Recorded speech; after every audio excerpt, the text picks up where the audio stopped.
In this video, I want to look at the difficulty that there is in making any meaningful distinctions between counselling psychotherapy and counselling psychology.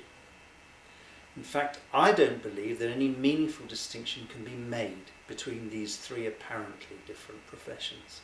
However, I do believe that there is a serious ethical problem in regard to standards of training and practice. Now, I understand that the distinctions can be made regarding the work that we do.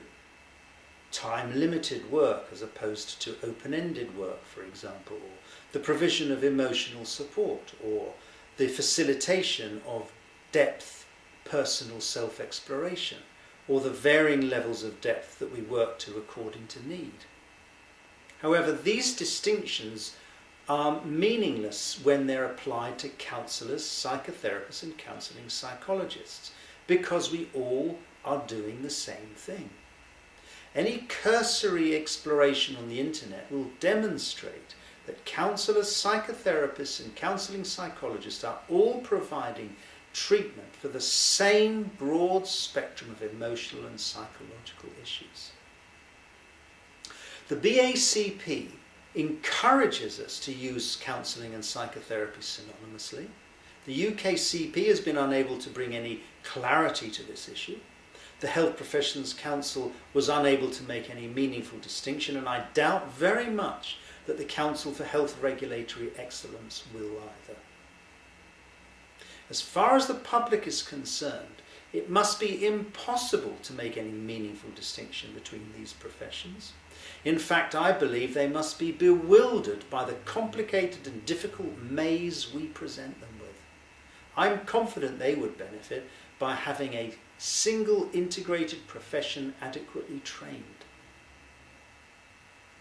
I also believe that our clients presenting problems don't lend themselves to being divisible according to these simple distinctions. The real problem is a problem of standard of training and practice.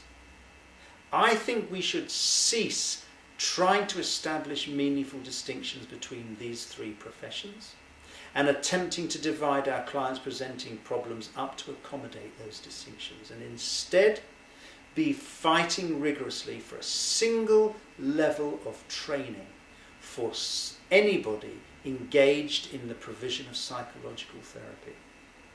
I want the UKCP to acknowledge the reality that today counsellors, psychotherapists and counselling psychologists are all providing the same kind of treatment for the same broad spectrum of emotional and psychological issues, and that the UKCP should be fighting rigorously for a single standard of training for everybody practicing psychological therapy. In fact, I believe that the UKCP has an ethical duty to do so.